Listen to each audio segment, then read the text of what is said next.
And by the time that we get to a place where we have kids locked up in cages, it feels so big and overwhelming that people don't know what to do to stop it, right? And it's like, well, you could have just believed people's truth when they tried to tell you this was coming. Today's episode is sponsored by Etched Communication, a full-service public relations and crisis management firm. Connect with Etched via its website at etchedcom.com, etchedcom.com. On March 1st, 2019, today's guest wrote an op-ed in the Washington Post. This is her closing paragraph. What I do know is that when I returned to Tucson, I was welcomed and embraced. I put on my collar and served communion to all those who sought it. I began the work of comforting students and others in my ministry at the University of Arizona. Many of them are already acquainted with struggle. They're undocumented or putting themselves through school or enduring the effects of racism and discrimination against Black and Indigenous people in this country.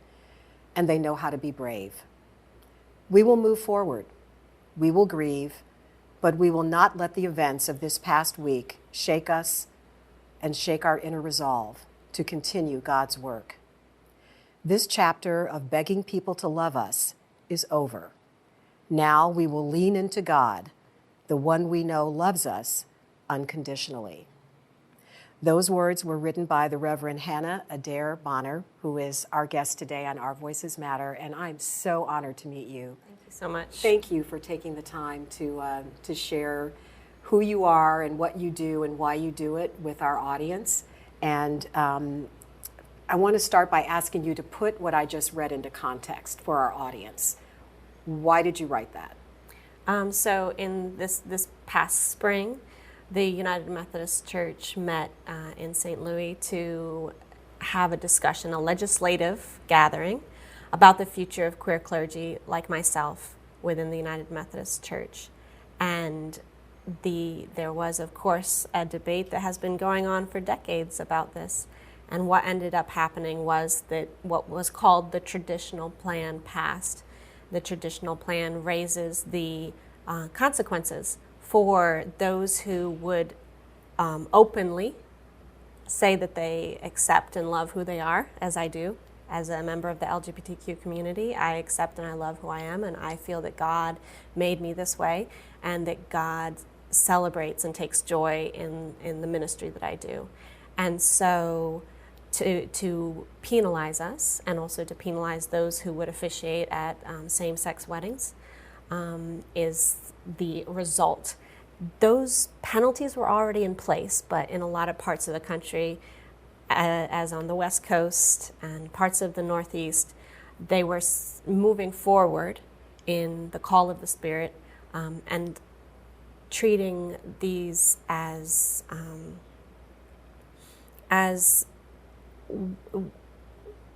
ways that they needed to serve their community, despite what the law books may say, because as Martin Luther King taught us, if a law is unjust, we have a responsibility to break it. And so there are folks that have been continuing forward and will continue forward to serve. And so as we continue into this coming year and the spring of 2020, we will again have this conversation, and we will find out the future of this denomination. So what has been the fallout, if there was any, from the op-ed that you wrote in the Washington Post, and just from your stance in general in the church? I'm somebody who's fairly accustomed to controversy. I'm willing to say the hard thing that needs to be said for the protection of the most vulnerable. And so as a result, there have been many times that I've found myself in the line of fire during my career. As a young woman who is ordained, I have always received resistance, right? That this is a new era for the church, and so I'm accustomed to that. The controversy, therefore, that my op-ed raised was less so about what I'd written, because people are used to me saying controversial things, and I didn't receive opposition because folks are accustomed to that from me. But what I received opposition about was my use of the word queer. because I think that for folks in the older generations who are LGBTQ, that's a word that's hurtful because it was used against them. And so I've learned to try to balance the way that I use language. I'm actually glad that you brought that up, because I wanted to ask you if you could explain to our audience how the LGBTQ community has taken that word back, right, and tried to own it in a way that makes it something that you can be proud to say, as opposed to the reverse. Right. So, and I'm not sure I'm the expert on that, but what I can say is that to use the word queer it's a political act, right? It's an act of claiming the intersectionality of injustice. It's a way of bringing together the many different ways that we are manifested as beautiful creations of God in this world, and to have one word that kind of brings us together, that we can act politically united from, that doesn't carry the baggage of it carries a baggage for those for whom that word has been used to hurt, but for others there are other words that carry baggage because of the ways that the movement has sometimes been focused on white folks, the ways that it has left out trans folks at times, right? And so it's a word that feels like it brings people together. It's more inclusive. But I understand for other folks how it can be wounding, and so I'm trying to find that balance. There's a balance there, yeah. I want to go a little bit into your backstory, if you wouldn't mind. Tell me a little bit about how you grew up. When did you know that you wanted to be a minister, and when did you know you were gay? Okay. I would say that my calling first began in the pews of Thornbury African Methodist Episcopal Church, which is up the street from my house near the campus of Cheyney University, which is the oldest HBCU in the country, and outside of Philadelphia. And it was in the pews with Miss Beulah Dairy, and looking up at her and seeing the way that she loved God and she loved others and she loved me, and wanting to be a part of that work in the world, that work of healing and that work of bringing light and beauty to the world. I think that because I was a young woman who I would visit at Thornbury AME. But I was just going to say, so you're obviously white, yeah. Okay. So how did you end up spending so much time in a black church? Well, it was up the street from my house. Okay, so it was close. Yeah, and so, we'd be invited. Our family would be invited to start there sometimes. Okay. And right. so my grandmother she was an immigrant from Ireland. And when she was still living, she liked to spend time with the women at the AME church doing crafts and different volunteering things and stuff like that. And so they loved her. And I never really got to know her that well because she died when I was young. And in a way, they passed that love to me by loving me. Oh, that's beautiful. Yeah, and so that's kind of how I had that relationship. But I was a member of a United Methodist Church that was very opposed to the United Methodist Church accepts and celebrates women in leadership, but my congregation was kind of in resistance to that. So they were against women in leadership. They were against pretty much everything that I am. And so I had a calling, but because I was in a space that told me I couldn't be a leader as a woman, it was a difficult path to be willing to say I have a call, and to overcome the shame that had been put on me simply as a woman, not even as a member of the LGBT community, but as a woman, right?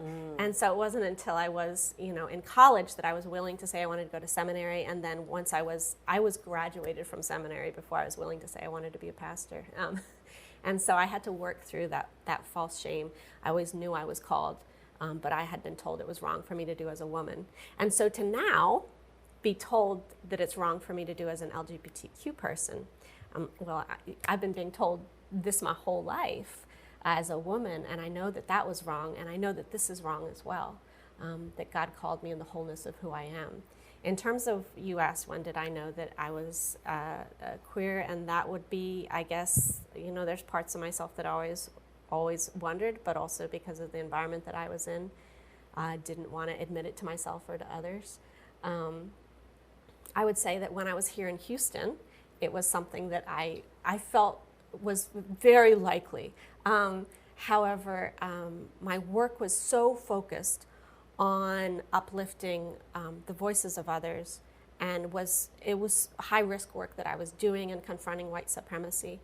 And I felt, at that time that it was not something that I could take on facing. And I also felt that myself and those that were working with me were already under so much attack because of the work we were doing to confront white supremacy, that I did not need to bring one more thing into this for us to be attacked about. So talk to me about that work, confronting white supremacy. What did that look like?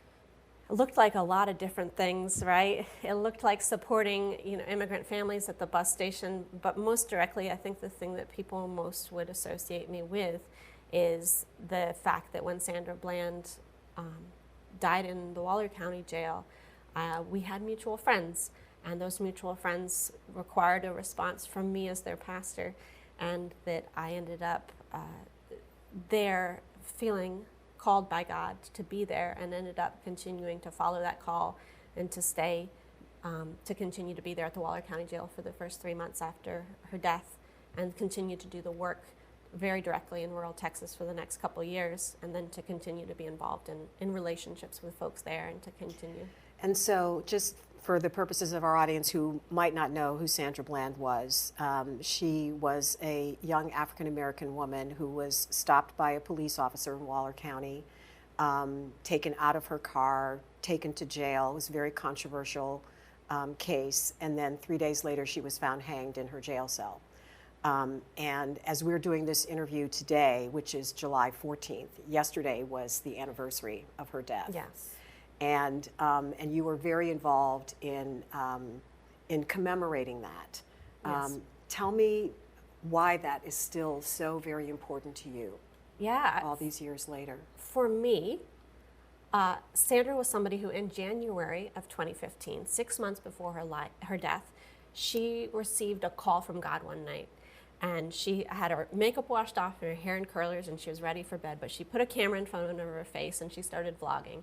And she said that we need to stop waiting for somebody to come along and to change the world. That God has opened my eyes, she said. She said, I'm going to talk about God. She said, I know that some people don't like people talking about God, but I'm going to talk about God because it's God that's opened up my eyes to the fact that there's something we can do. And she started a series of videos that went on for the next 6 months, where she was living out this calling. And as a pastor, after her death, when I saw that first video and I heard her say the words, it's time, y'all, it pierced me. It convicted me that the boldness with which she was doing the work, the boldness with which she was combining unapologetically her fight for justice and her calling to proclaim her faith. And as a pastor, I felt convicted that she was doing it better than I was in terms of being so unapologetic both about her calling, because I think that as people, sometimes in certain circles, as she was acknowledging in her video, people don't want to hear about God, right? And so she was like, I'm going to talk about God. And I felt convicted that there were some times where I didn't talk about God in certain spaces that I should, because I knew it made people uncomfortable, even as a pastor. I felt so convicted by her calling and so convicted by her boldness. And so I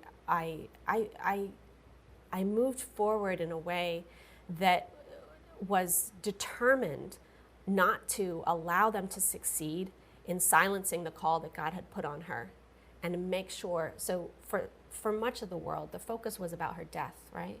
For me, it was about her voice and her life, and making sure that people listened to her words and that she was able to live out this calling that she'd been given, even beyond her life, that people would still be hearing this, and that the obedience that she had had to the call of God to speak these words of love and truth and justice and healing to the world would continue to be heard. You mentioned that for 3 months following her death, that you lived outside of the Waller County Jail. Why? And what was that experience like for you? So about a few days into it, one of the older grandmotherly figures from Houston told her daughter, y'all better not be sleeping out there. And so we were respectful of our elders, and we didn't actually sleep out there. But yes, we were out there every day until, from morning to dark. But the reason why we were there and what we experienced, initially for the first 5 days that I was there because I felt that somebody needed to be with her. that this woman had been falsely, illegally arrested. The officer was later arrested for arresting her, for lying about arresting her, right? Mm-hmm. So it's like there's no doubt about the fact that it was wrong she was in custody, right? That's not up for debate. So she was wrongfully in this space. We don't know how she lost her life. Looking at the facts, the fact that there was no DNA and there's no fingerprints on the trash bag with which it was supposedly, it's just like, it makes more sense that this didn't happen the way they said it did than that it would. It's while we cannot be sure what happened, I feel 100% certainty that what they said happened is not what happened, right? And so she was there, she was in their custody, right? And until her family could come and get her and take her from them, she was still in the hands of the people who'd done this to her, right? And so in somewhat of the tradition that many religions have of sitting, in the Jewish tradition, I think it's sitting Shiva, right? Mm-hmm. So of sitting with her, I felt I just wanted to be with her, so that she wasn't alone. And so for the first 5 days, that's why I was there. But when the family came to receive her body and to take her home and to honor her and bury her, I ended up looking in their eyes, and the words just came out of my mouth, "I'll do this as long as you need me to." And those were not planned words. But that was a commitment, and and it was a calling, and it was something that I needed to follow through on, and I did. And remained in relationship and communication with the family, and continued to be outside of the jail to ask what happened to Sandra Bland, because by asking the question, what happened to Sandra Bland, we were confronting the reality that what they said happened is not what happened, that we don't know what happened, but that what they said happened is not what happened. And so by holding that sign outside of the jail for those months, and at first the sheriff didn't take us very seriously. I think he thought I was just some little girl.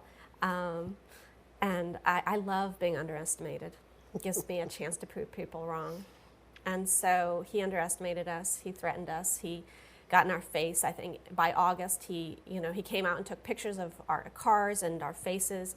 And he told me to go back to the Church of Satan, which is that many people saw that moment because we were able to capture him on film and share that. And so they tried to threaten and intimidate us and get us to leave. And the reality is that they tried to make us think, and people believed, even within the Methodist Church, people believed with certainty that I would die. Like, it was not a question, if. It was. So you received serious death threats while you were there. Right. And so the thing was, people really believed you have to stop. If you keep doing this, you will die. Not maybe, you will. And the reality for me was that it was a calling from God, and I'm more afraid of God than I am of any human being, right? I was not about to disobey God for another human being, and secondarily, it was important to show people that the value, the worth of my life, and the value and worth of Sandra's life were equal, right? And if you're going to be so upset about the danger that I'm supposedly in, I, as a white woman, right? Okay, yeah. Then where is your outrage about the danger that she was in, right? And so that's why it was important to do that, and it was also why it was important to keep the focus on her, to do that fine balance of confronting people with that uncomfortable reality, while at the same time being very strategic about keeping myself from becoming centered in the national narrative. Yeah, I want to talk about that. We were talking off camera before we started about how you've been approached by the national media to do interviews, and what was your response in each case? I would give them the name of a black woman who was a leader in Houston to talk to, or in Waller County where it took place. And you did that because? Because it was our conviction to keep this focused on the folks that are directly impacted by systemic racism. And when I actually refused to talk to even local media for the first couple weeks maybe even, I don't remember how long, it was at least a couple weeks that I refused to speak to local media even until I was receiving word from the family that was not helpful to the case. that it would be good for me to. But you were talk. sensitive to the fact that you did not want the face of a white woman to be the reason that this was getting so much attention. That would defeat the purpose, right? Exactly. Mm-hmm. Exactly. You also are doing a lot of work in the immigrant community now. Tell us a little bit about that. All right, so I'm in Tucson, Arizona, and in Arizona, and California has San Diego and Tijuana, and Texas has El Paso and Juarez, but Arizona doesn't have the big city on the border, and so Tucson does take that responsibility of being that border city that is focused on what can we do, right? And so I spend a lot of my time these days at the Inn, which is a Methodist ministry which houses asylum seekers as they're released from custody and helps them to prepare to travel to family and offers them love and support in that moment. And so that is really healing and beautiful work, and I am able to, I think that for me it's important to honor the strength and the incredible courage of these folks who have survived so much to make it to where they are. And so that's a big part of my life. And for those of us who live in Tucson and on the border, the kind of things that we're seeing now in the national media, that's just life always, right? Sometimes it gets big enough and bad enough that the rest of the nation starts to pay attention, but it's always there. The abuses are always there. And so we're always resisting in some way. When I was actually in the car on the way here today to do the interview, I was listening to a radio show, and a gentleman who called in happens to be African American, was talking about the immigration crisis in the country, and was basically saying that you can't really compare what's happening at the border in terms of calling it, concentration camps, et cetera, to slavery. Slaves were brought here. He's saying the people who are in these detention centers now came of their own free will. They weren't brought here. So it was a choice. And that because they made that choice, they should have to suffer the consequences of what happens when they get here. Okay, that was his argument. And this is an African American man saying this. Obviously entitled to his opinion. It was a really interesting comment to hear. And I thought, okay. And then he went into this sort of diatribe about how we as Americans have to be very careful because in a few years, all the Spanish-speaking people will have taken over the country and you won't be able to get a job if you can't speak Spanish. And it just kind of went on from there. And I thought, wow, okay, that's an opinion that I had not heard expressed, particularly by someone of color. Not that it matters, it was just interesting because he happens to be someone of color. But just that whole debate about there's not enough for us and them. Right. There's not enough. And we're afraid that if they come, they're going to take what's mine, what's ours.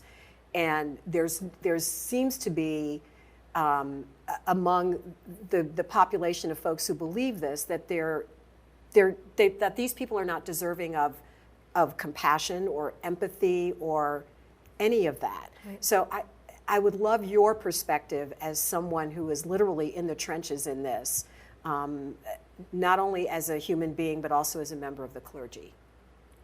Right. There's so many layers to that. Yeah. I think I would start by saying that I sleep every Monday night at the shelter. I not only work and talk and love on folks, I fall asleep and I close my eyes with them. And they close their eyes with me, right? Like we have trust that these are folks that are worthy of respect, that they are worthy of sharing space together like family. in that way, right? So that's where I would start. I would say that we have white supremacy is creative. I was talking with one of my students last night who had been receiving the message as a black woman that she should do everything on her own, that she shouldn't ask for help, and we were talking about the fact that that's one of the lies of white supremacy, that white people pulled ourselves up by our bootstraps and everyone else should have to do it, and it's that we didn't ask for help. That's correct. We didn't ask for help. We just took it. We just stole it, right? Mm-hmm. We took the labor of others. And so then we're perpetrating this lie that we pulled ourselves up, right, as a culture, and that others should have to do the same. And in the same way, so that is one lie of white supremacy. Another lie is that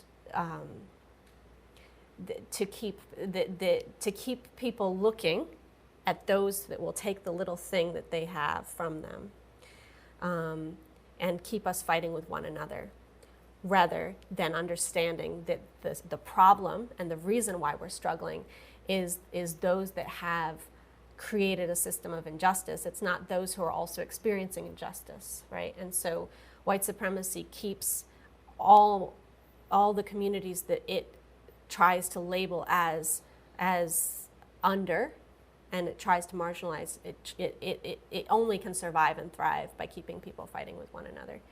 And so I think that's one. As a pastor, wow. Yeah. Do you know what I mean? It's as a pastor,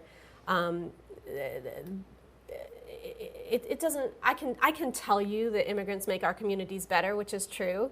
I can tell you that you know that I'm the granddaughter of an immigrant, and that when that people said terrible things about Irish immigrants at that as well, mm-hmm. and that things just change because part of how white supremacy stays on top is by bringing people in. And so when Irish immigrants came, they didn't include us, but now they do, right? Now my embodiment, if I allow it to, will uphold white supremacy if I don't resist and fight against that, right? Despite whatever my background was. And so I can say all that, but as a pastor, right? These are sacred children of God. The borders that are in our earth were carved there with violence by man. It is a fallacy to say that it is a sin for somebody to cross a line that we sinned by creating, that we took land from indigenous folks, and particularly like in the state of Texas, of course. We remember that we can talk about the difficult history and the way that Texas was not accepted initially by the rest of the nation and the way that it struggled. But we can also talk about the fact that slavery was abolished in Mexico and that that's part of why Texas became independent, right? And that we have a complicated history and that this was indigenous land, and that a lot of the folks that I encounter at the border are indigenous people. They are indigenous to Guatemala, indigenous to Honduras, and they are moving in the way that people on this continent have always moved, except now we have come and we have said, we drew these lines with our swords, we dug them in the dirt, and we said, you can't cross here anymore. These are things that are not of God. And so to call it a sin, to say that they're in the wrong, we can say that you've disobeyed our man-made laws. You can say that we feel threatened by you. You can say that we don't want to risk living with compassion because we are afraid that we won't have enough if we give some of what we have to you. We can say all those things, but we can't say that laws that we've invented, that ways that we have taken from others, that what we have taken from the indigenous people of these lands. So in Arizona where I am, that's the Hannah Adair land, right? Okay. So the land, there is a line that goes through the Hannah Adair Nation. Part of it's in the U.S. and part of it is in Mexico. Their community of indigenous folks is split by our border. They have to our man-made border. Mm-hmm. Mm-hmm. They have to cross our border to go for family members to visit each other within their own land, right?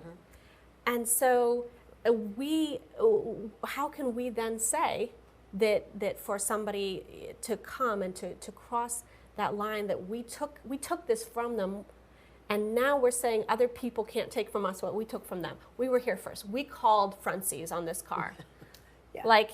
And so we can say that. We can say that we have the money and we have the weapons to back up what we say.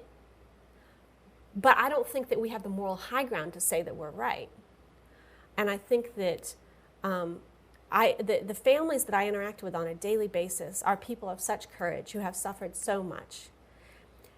And it is so wounding to hear the national media, to hear the administration say these are gang members. I'm like, I'm having sopa de pollo with them right now. I'm hearing about what they went through in their home community. I'm hearing about the gangs in their home community that they're fleeing from. I'm hearing about the mothers that are seeking safety for their children. I'm living in community with folks, and that the administration is lying about, and that the media is some forms of media are allowing that lie to stand, right? And others are confronting it, right? So thank you, and support the media, right? Because a healthy and vibrant and honest media is essential to our democracy, and we have to protect honest journalism. That's just a side note. I appreciate you saying that. I really do. We have conversations about that a lot on this show, and it's one of the reasons that I'm doing the show. I mean, I am a journalist by profession. I have a master's degree in it. I practiced on the air in traditional broadcast journalism for almost 20 years, and now, this is my medium and my way of contributing what I think is an important dialogue and bringing these kinds of stories and conversations to life, and ultimately with the goal of helping us just remember that, we are all human. Yes. All of us, across borders and, within borders. Right. We are all human, and we all have feelings, and we need to find a way to have empathy for each other, even those with whom we disagree, those that we don't like, those who have done us wrong, or whatever. We've got to find a way back to our humanity. Right. And as someone in the clergy, and with you're clearly brilliant and so well educated, and have decided to use your voice in a way that matters for so many people, not only of your community but of all communities. As we are navigating this very contentious and difficult time, what are the key messages that you think are missing from this dialogue that will help us get back to a more humane society? Right. I think that just in a very short amount of time, it feels as though we have lost all connection to the truth. And if a lie becomes something we disagree with, right? Like, I disagree with that, therefore it's a lie, right? I like what I'm hearing from this person, therefore it's the truth. And I don't feel like it used to be that way. I think that I'm going to sound old now, young people today. Do you mind my asking, how old are you? I'm 36. 36. Older than people usually guess. Okay. Yeah. But people who are teenagers today, who grew up on social media, who grew up like with media being created through YouTube and different things like that, us in my generation first got our news from Jon Stewart, right? And so that is, they may not be able to remember what I remember as a kid, when what was presented, what was discussed, there was more integrity and more agreement about what, if you see something right in front of you that is being presented to you, perhaps on the news or in some other way, that you can believe your eyes. We don't believe our eyes anymore. You can see You can see kids in cages. You can see all this stuff that's happening down on the border. But then, the president says they're all dangerous, huge gang members. And people are like, okay, I believe that instead, right? Mm-hmm. And so I think that one thing is, like, we cannot have healthy, honest, loving, healing dialogue if people refuse to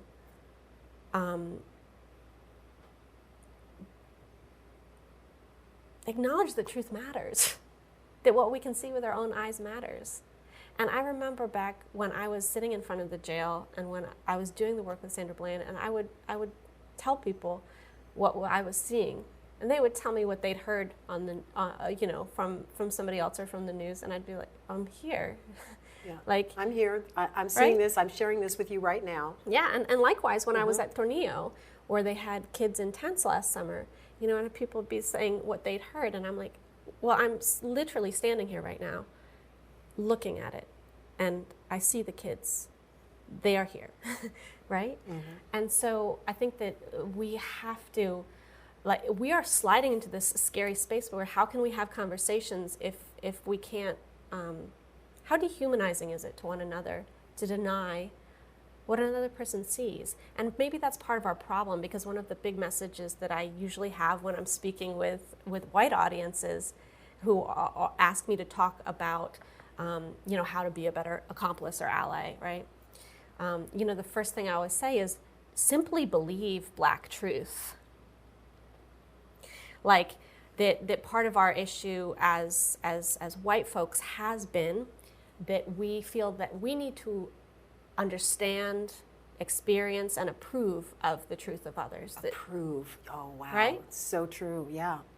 And so we have to let go of that if we're going to move forward, because part of how we've gotten to where we have gotten is that for so long we have insisted on, you have to convince me and I have to approve of what you're saying. And so you can tell me you're experiencing racism in the workplace, but I'm not experiencing racism in the workplace. Therefore, it doesn't exist. Therefore, you're not experiencing racism in the workplace. Your reality is not valid. Right. And so that's dehumanizing. That is a breaking of relationship, and it is demeaning to the other person.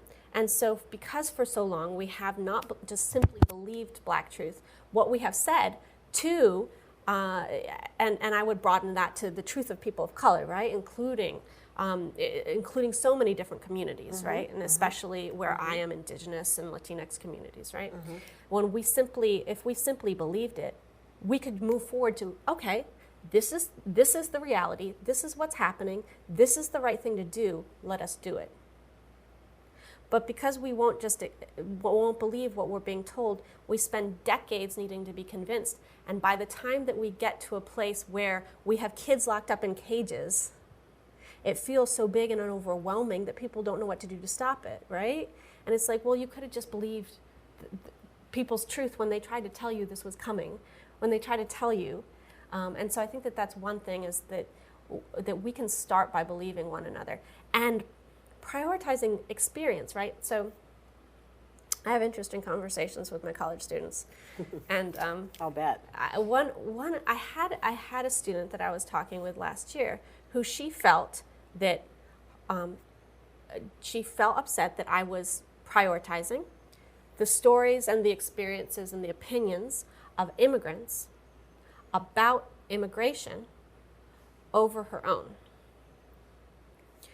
And so she said, both are truth, both are real. My opinions about immigration, about how the system works, about what is true and not true about it, about what is true and not true of immigrants, is as valid as the immigrants' experience and opinions themselves. So I asked her, do you know any immigrants? No. Have you observed the system in any way? No. So it's not just about, I think that people want to put the opinions as equal, and it's not two opinions, it's experience and it's opinion. Lived experience. Right? Yeah. And so your opinion formed without any information or experience is not equal to somebody who's lived it. Your opinion about what it's like to cross the border, why people do it, why people come here, your opinion about that, devoid of any actual facts or information or experience, is not equal to the person who has lived it. And you may choose to disagree with that person, if you so choose, once you've really tried to listen, once you've really respected and at least believed that what they're telling you about their experience is true and real. You can say, I don't care. Mm-hmm. But we're not even taking the step to listen as if it's true, as if it matters. Yeah. Wow. I could sit and talk to you for hours, and you've given us so much insight and so much to think about. As we wrap up, I want to ask, what's next for you? What are you taking on next? How are you going to take this fight and this passion that you have within you to move forward? Yeah, I mean, we carry each thing and we build on it, right? And so I think that I still want to maintain a commitment to the calling that God's placed on my life and that other people have nurtured, which is, yes, to proclaim the gospel, and also to understand that white supremacy is a heresy against that gospel because it seeks to prioritize some of God's children over others. And so I think that I do want to continue in that calling. And I think that I also am coming into a place where I don't have much choice about the matter at hand, which is the reality of what is happening within my denomination of the United Methodist Church, and what will happen, and whether my denomination will continue to be a place within which I can serve. I am elected, interestingly, to be a delegate in jurisdiction, in the Northeast jurisdiction where I'm from, as we have those conversations, and so I'll be deeply invested and involved in that, and I'm very grateful for the opportunity to speak for myself and not have others speak for me in that conversation. So that's where we're headed. So continuing in all these different ways, because it's all connected, right? Yeah. I think people think like, oh, Hannah's not doing this anymore, now she's doing this. No, it's all connected. It's all part of the same. Yeah. It's all, this is the face. This is the face that injustice is showing me right now. This is the facet of white supremacy that's in front of me right now. This is what I'll do in response as a person who seeks to be consistent to the call of God. You're amazing. Thank you. Thank you so much for being who you are and speaking your truth and not being afraid to stand in it. And I know it comes at great peril, to be quite honest, as you've shared with us. So I wish you Godspeed. I wish you safety and security and good health and everything that makes you, Hannah, happy in your personal life.